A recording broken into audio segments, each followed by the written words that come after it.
बुद्धि देवमयी हो, बुद्धि प्रज्ञा के प्रकाश से प्रकाशित हो जाए। उसके लिए सद्गुरु की शरण में जाना पड़ेगा, सत्संग करना पड़ेगा,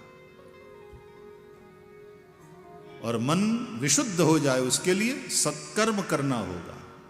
इसलिए सत्कर्म और सत्संग,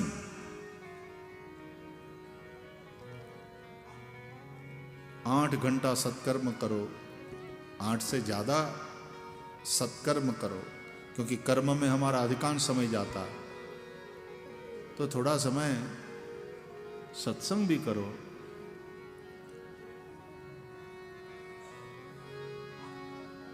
कर्म में हो लगातार, भागवत के अनुसार कर्म अकर्म विकर्म, एकादश स्कंद में इन तीनों की चर्चा हुई है, निमि और नव योगेश्वरों के संवाद में। तो वहां कर्म क्या है? बोले वेदों ने जो करने के लिए बोला है वो करना कर्म है। तो वेद विहित कर्म को ही कर्म कहते हैं।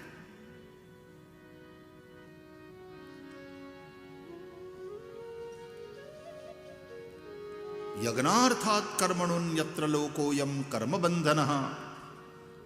भगवत गीता के अनुसार हर कर्म यज्ञ भाव से करना चाहिए, भगवान की पूजा के भाव से होना चाहिए। स्वकर्मणा तमभ्यर्च सिद्धिम विन्दति मानवः। अपने कर्मों से उस परमात्मा की पूजा करो। अब जैसे ये बोलना कर्म है, तो इस वक्त परमात्मा के लिए बोलना हो रहा है, इसलिए प्रभु की वांग्मयी पूजा है। इत्येषा वांग्मयी पूजा।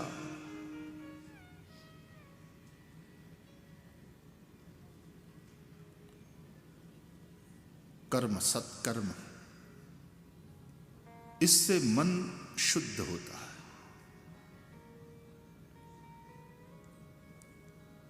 पूजा पाठ से क्या होता है?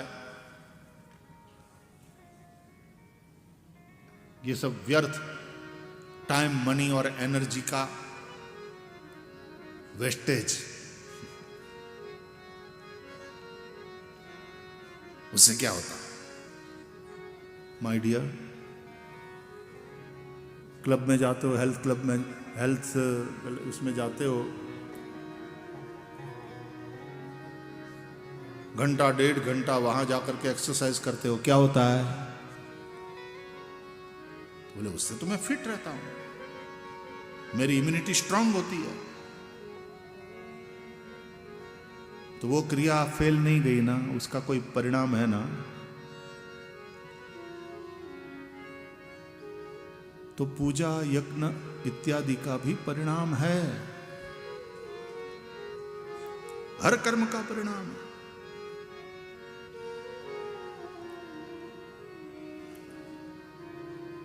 क्रिया और भाव,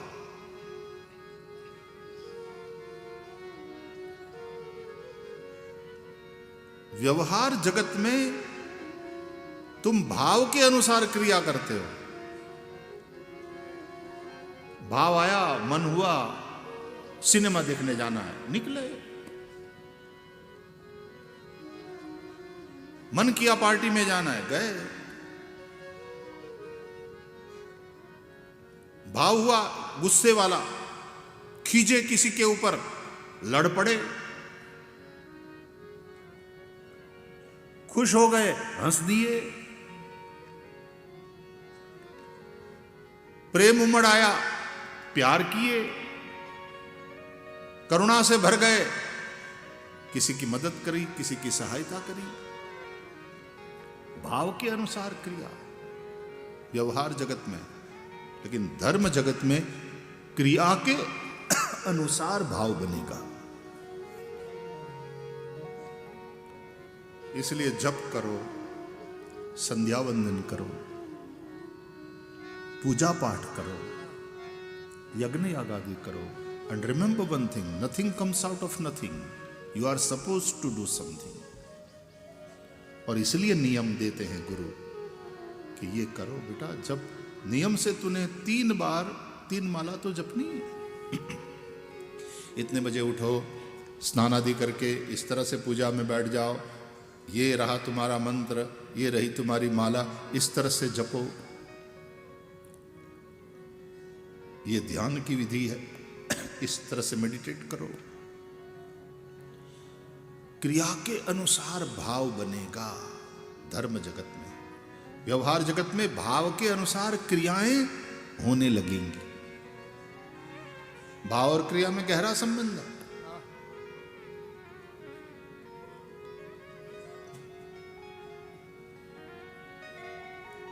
तो सत्कर्म से मन की शुद्धि और सत्संग से, स्वाध्याय से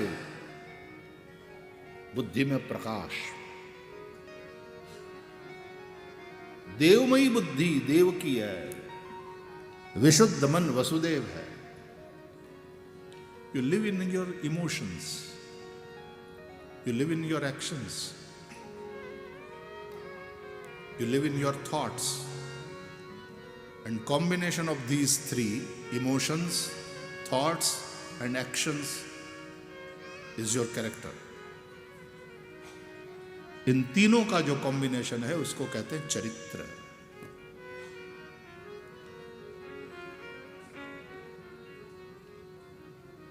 इसलिए भक्ति को विचार भाव के साथ, ज्ञान को विचार के साथ और क्रिया को कर्म के साथ जोड़ा, तो ज्ञान, भक्ति और कर्म, ये तीन चीजें हो गई।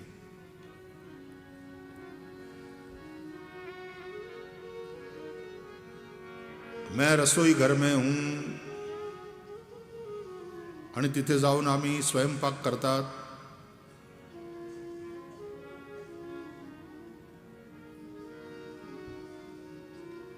ये बनविला, ये बनविला।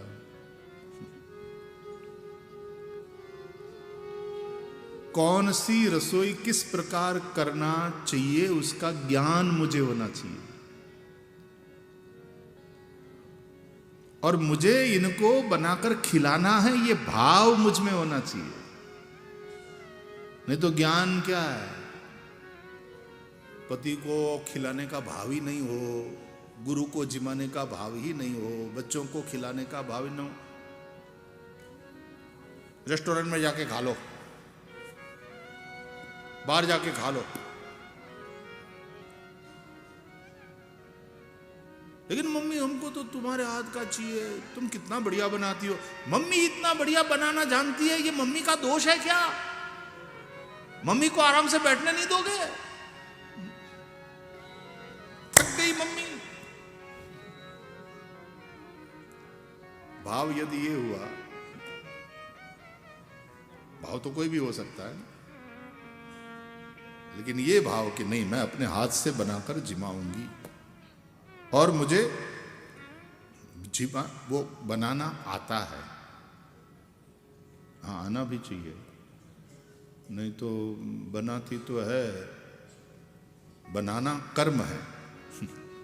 बनाने के पीछे भाव है, रसोई बनाने के, पकाने के पीछे भाव है।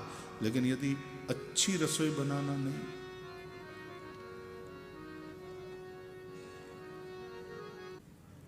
तो कौन सी रसोई कैसे बनाना उसका ज्ञान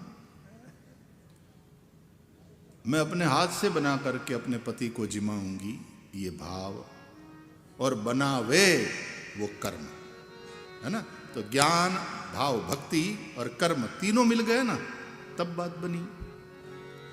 वक्ता बोले वो कर्म, क्या बोलना उसका ज्ञान होना चाहिए, और यहां से बोले, भाव से बोले,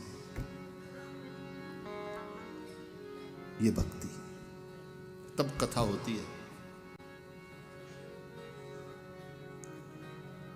तो हर जगह ज्ञान, भक्ति और कर्म तीनों का समन्वय।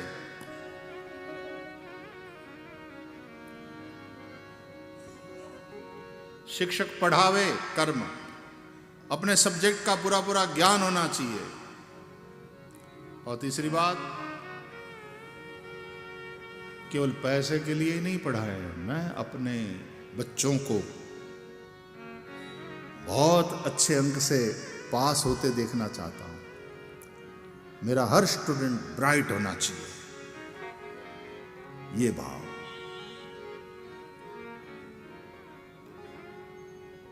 मैं पढ़ा रहा हूं इसलिए मुझे पैसा मिल रहा है, वो अलग चीज है। पैसा मिले तो पढ़ाऊं, भाव बदल गया। तो कभी कभी तो पैसा मिले तो भी ना पढ़ाऊं।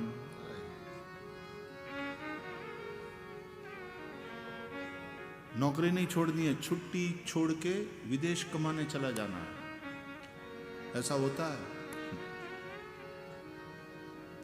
और बच्चों का भविष्य अंधकार में होता है। एक शिक्षक जब इस तरह से पैसे के पीछे भागने लग जाए, अपने बच्चों की अनदेखी, अपने स्टूडेंट्स की अनदेखी करके, your first duty towards your student, कि तुम पढ़ाओ, दिल से सिखाओ। और इसलिए कोई भी अ ट्रू टीचर, वो जब स्कूल में होता है उतने समय तक ही उसकी ड्यूटी होती है, ऐसा नहीं। He is on duty 24/7। A soldier जो सीमा पर तैनात है, वैसे तो उसके ड्यूटी के अवर्स है, लेकिन in fact he is on duty 24/7। एक सोल्जर, एक शिक्षक, सोल्जर भी लड़ रहा है, शिक्षक भी लड़ रहा है अज्ञान के साथ। उसकी लड़ाई उसके क्लासरूम में चल रही है। मेरा एक एक विद्यार्थी तेजस्वी बनना चाहिए, ये भाव, उसी को कहते हैं भक्ति। जिस प्रकार विद्यार्थी की भक्ति होनी चाहिए अपने गुरु के प्रति, गुरु की भक्ति भी होनी चाहिए अपने विद्यार्थी के प्रति। ये सब बच्चे मेरे आराध्य है, उसको पढ़ाना मेरी आराधना है, और अच्छे अंक से उसको तेजस्वी विद्यार्थी बना करके, और फिर अच्छे श्रेष्ठ इंसान बना करके उसको यहां से बाहर भेजना, ये मेरा लक्ष्य है। वो एक श्रेष्ठ अच्छा इंसान बने, एक अच्छा नागरिक बने, एक अच्छा लॉयर, डॉक्टर, इंजीनियर बनने के साथ साथ। इसलिए गुरु का रोल बहुत महत्वपूर्ण है। माता पिता के बाद तीसरा स्थान सीधे गुरु को दिया है। मातृदेवो भव, पितृदेवो भव, आचार्य देवो भव। आजकल तकलीफ यह है कि शिक्षक जो है वो गुरु बनने के स्थान पर नौकर बन गए। क्या करते हो? शिक्षक की नौकरी। भाव बदल गया। तुम अपने आप को क्यों गिरा रहे हो? शिक्षक नौकर नहीं है, शिक्षक गुरु है। और नौकर पढ़ाएगा तो नौकर ही पैदा होंगे। जिस दिन गुरु पढ़ाएगा, गुरु निकलेंगे।